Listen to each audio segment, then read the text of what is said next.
At dahil nga wala tayong kalikot serye mga padi, dahil hindi pa uli nasisira si Pepper, samahan nyo ako magpapawi sa Tagaytay. Tuklasin natin ang panibagong kalsada na hindi pa natin napupuntahan. Let's go!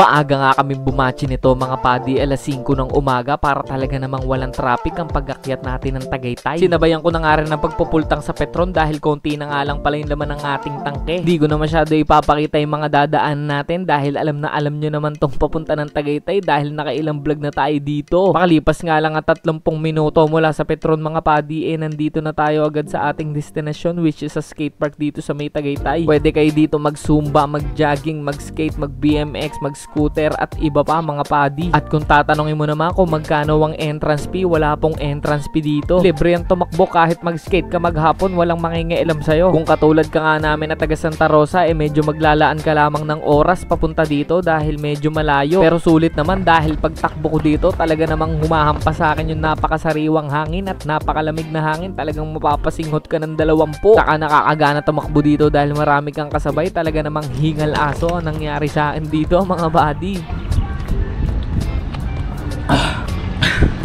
Easy.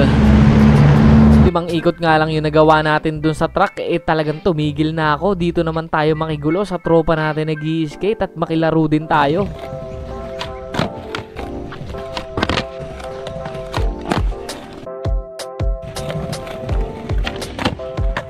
Grabe.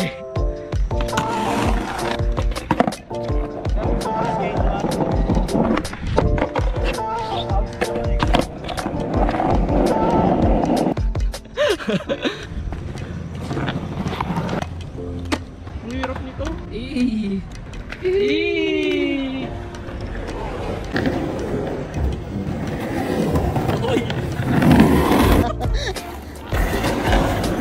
Oy, gago!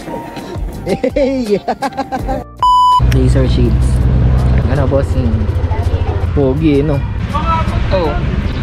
Terno par. After nga natin magpakayos ng pawis dito mga padi, agara na rin tayong umalis upang pumunta ng Jollibee para bumili ng pagkain at doon natin kakainin yun sa may Sampaloc Road na hindi pa natin napupuntahan dito mga padi.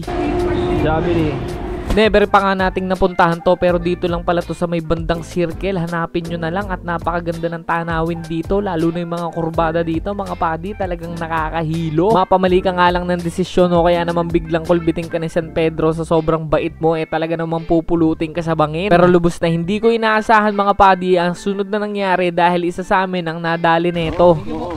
Kala ko walang kasama, kawawa naman. Pumasok ka dito sa buhangin? Wala naman tama yung motor, pati yung tropa. Ang dulas na ito, yo. Wala niya kami, kahit sino dyan eh. Dulas talaga ako, hindi ko talagang pinigilan. Inano ko na yung sarili ko. Ang dami ko gas ya. Ay, gago! Tosino lang naman ang Hindi, tosino nga lang. Hindi, sa hindi malalim pare. Okay lang yung tosino. Huling kurbada bago yung tatambayan namin, doon nadali yung tropa sa may bandang buhangin. Salamat na lang din dahil walang major injured na nangyari. Kung hindi talaga namang ayari. Kaya salamat GOD, tayo na mag food trip at magpasalamat dahil okay lang ang lahat. At eto nga pala yung favorite kong ginagawa mga padi, yung kumain sa tabing kalsada tapos kita mo yung overlooking na lugar na napakaganda. Yung Taal. Hindi nasira yung pajama Tapos kalsada. Dito lang kami kumain sa Gedli. Matapos nga kami mag food trip mga padi, agara na rin kami umalis dahil tanghali na nito. Sa mga gustong pumunta dito, search nyo lang sa Google, Sampaloc Road, Tagaytay, Talisay. Lalabas na yan and drive safe sa lahat ng pupunta dito. Napaka-solid at napakaganda. Yeah, hanggang dito na lang. Tarantomatic, yeah, I'm out. Will.